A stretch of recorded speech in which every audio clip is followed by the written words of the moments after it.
I think it's absolutely extraordinary that any right-minded thinking parent should believe would have been an alternative. The royal family rarely reveals their private struggles, but recently Princess Anne shared a revelation that has left the public stunned. She disclosed devastating news about Prince William's youngest child, Prince Louis, sparking questions about how this could affect the family and alter the young prince's life. Born into one of the most photographed families in the world, Prince Louis has become known not for his presence, but for his quietness and distance from the spotlight, a stark contrast to his older siblings. While Prince George has grown into a composed terror and Princess Charlotte has become poised and expressive in public, Louis has often appeared serious, withdrawn, or intensely focused on a single object rather than engaging with crowds. As a toddler, he was spirited and full of energy, pulling faces on palace balconies and reacting openly to noise and crowds. But over time, something shifted. This difference has fueled years of speculation and public curiosity. Why does Prince Louis seem so different from his siblings? Social media has taken note, amplifying every observation, while official commentary remains sparse, leaving the mystery largely unresolved. There is nothing unusual about Prince Louis's behavior, as Prince William and Catherine have consistently emphasized their desire for a normal childhood for their children. They have carefully limited press access, reduced public exposure, and restricted photography outside official engagements. Yet even within these boundaries, comparisons among the siblings are inevitable. Prince George attends public events more frequently, preparing for his future role, while Princess Charlotte is often seen smiling, waving, and interacting confidently with crowds, displaying maturity beyond her years. Prince Louis, in contrast, is often absent from public view, and when he does appear, he rarely takes center stage. He doesn't wave as much, engage with cameras, or mirror the rehearsed composure of his siblings. Instead, he tends to stay close. Two trusted figures, remain quiet, and sometimes appear stiff or distant. For many parents, these behaviors seem familiar, rather than alarming, indicative of a child who experiences the world differently. Observers have noted patterns such as sensitivity to loud environments, limited engagement with unfamiliar crowds, restrained, expressive gestures, and an inward focus. While none of these behaviors alone are diagnostic, in today's age of social media, repeated patterns are often scrutinized and interpreted as meaningful. Autism is not unprecedented in the British royal family. Lady Louise Windsor, daughter of Prince Edward and Sophie, Duchess of Edinburgh, is publicly confirmed to be autistic, and her parents have spoken openly and respectfully about neurodiversity, early intervention, and accommodating children's unique needs. To support her development, they intentionally shielded her from excessive media exposure, prioritizing privacy and allowing her to grow at her own pace with limited public appearances. Royal observers have noted parallels between Lady Louis's upbringing and Prince Louis's increasingly low-profile presence, not because the situations are identical, but because the approach seems similar. When a royal child may need extra space, structure, or protection, the palace often adapts quietly, rather than making public announcements, leaving the public to notice the subtle differences. Perhaps the most emotionally striking aspect of speculation around Prince Louis is his sister, Princess Charlotte, whose behavior repeatedly shows care and guidance. Cameras have captured her, positioning herself between Louis and the crowd, gently guiding and watching him closely. A quiet yet powerful display of sibling support in several public moments. Princess Charlotte appears less like a sibling and more like a guardian. Royal analysts have observed her holding Prince Louis's hand as they navigate crowds, signaling when to stand still or move, monitoring his surroundings, and stepping in whenever he seems overwhelmed. While some dismiss these actions as mere coincidence or the instinct of an older sister, many parents, particularly those with neurodivergent children, recognize the behavior as learned protectiveness, a role children rarely assume unless they sense a genuine need. These observations have fueled speculation, especially in a time when autism is understood as a spectrum rather than a limitation.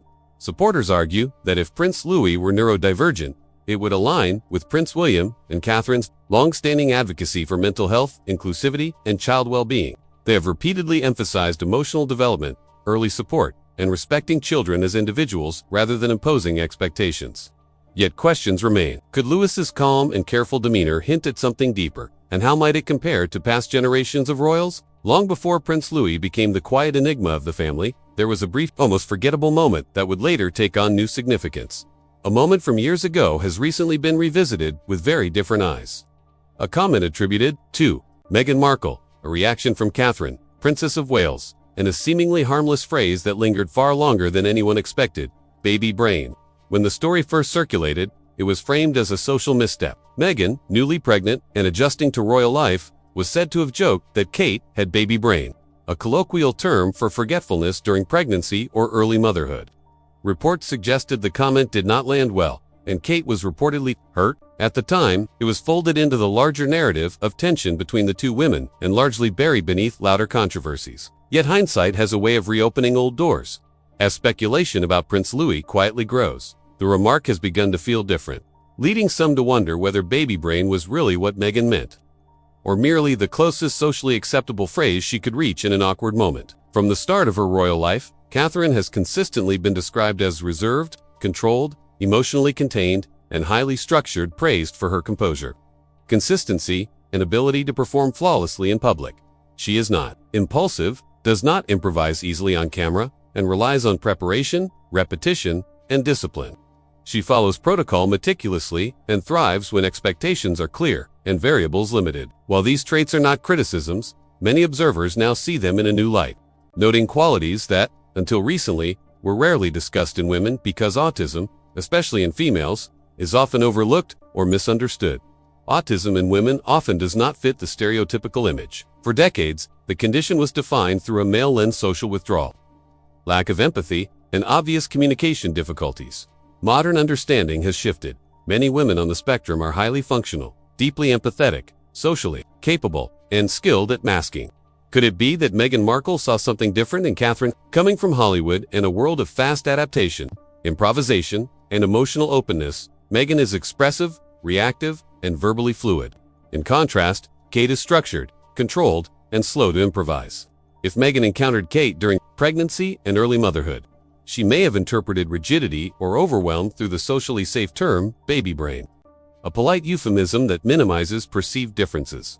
Yet it is possible Meghan sensed something deeper, whether fully on the spectrum or with overlapping traits. These characteristics could be subtly inherited, with Prince Louis manifesting them more visibly. Neurodivergent traits are often hereditary, and children sometimes express them more openly. In high-stimulus environments like public life, this may explain Louis's quiet, reserved nature and why Princess Charlotte consistently acts as a protective guide, mirroring adaptive strategies learned from observing her parents. Meghan's remark, in hindsight, could have been an unspoken recognition of traits that run in the family and the hidden challenges Kate has quietly navigated in her own health. A carefully worded statement from Kensington Palace in mid-January 2024 immediately raised questions. Catherine, Princess of Wales, had undergone planned abdominal surgery at the London clinic. The palace emphasized that the procedure was successful and non-cancerous, noting that she would remain hospitalized for up to 2 weeks and would not return to public duties until after Easter. While senior royals rarely announce recovery time, unless a matter is significant, the reassurance was generally accepted. Yet as January turned into February, something felt unusual. Catherine did not appear in public, and no photographs were released to show her recovery. Unprecedented visual silence. Rumors began circulating online. Some speculated about complications from surgery, while others suggested the announcement was a cover for private marital issues with Prince William. Those theories proved far from accurate. On March 22, 2024, Catherine herself broke the silence in a recorded video, ending the speculation and offering a rare glimpse into her health and well-being.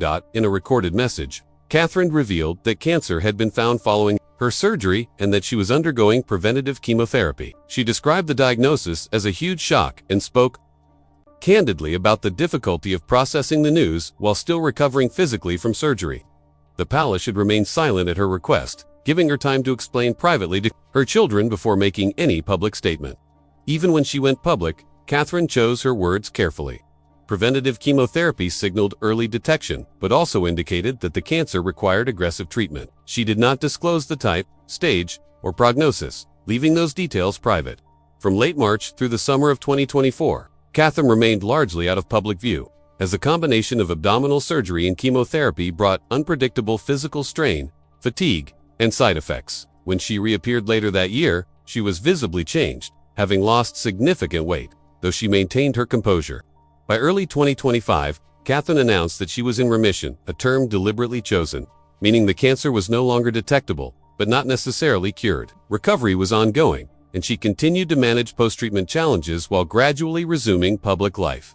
As Catherine battled her private health crisis, questions arose about King Charles III, who faced his own medical struggles. Initially, Buckingham Palace stated that the king had undergone a corrective procedure for an enlarged prostate, described as benign. However, just a month later, another statement revealed that during treatment, doctors had identified a separate form of cancer. The palace confirmed it was not prostate cancer, but no further details were disclosed. Leaving the public to absorb yet another quiet royal health crisis, the palace did not disclose the type, stage, or prognosis of King Charles III's cancer, though it confirmed that he had begun treatment. Official statements emphasized his positivity and intent to continue state business where possible, but the reality was stark. Britain's reigning monarch had cancer. Unlike the earlier announcement about a routine procedure, this news landed heavily. The shift from a standard medical intervention to a cancer diagnosis was abrupt. With no timeline provided for when the cancer was discovered or how advanced it might be, updates were minimal, emerging indirectly through scheduling changes, canceled engagements, and brief confirmations that treatment was ongoing. This approach mirrored the royal family's historical handling of serious illnesses, maintaining privacy while limiting public disclosure. The announcement quietly reopened conversations that had lingered for decades. In Queen Elizabeth II's later years, rumors of cancer circulated but were never confirmed, with official statements attributing her declining health to mobility and fertility concerns. By mid-2024, reports indicated that King Charles was responding well to treatment and had resumed limited public duties, though observers noted visible fatigue and weight loss. The palace emphasized progress and optimism, yet no clear endpoint was given. Statements referred to ongoing treatment rather than remission, leaving the situation open-ended and underscoring the enduring tension between privacy and public curiosity in royal health matters.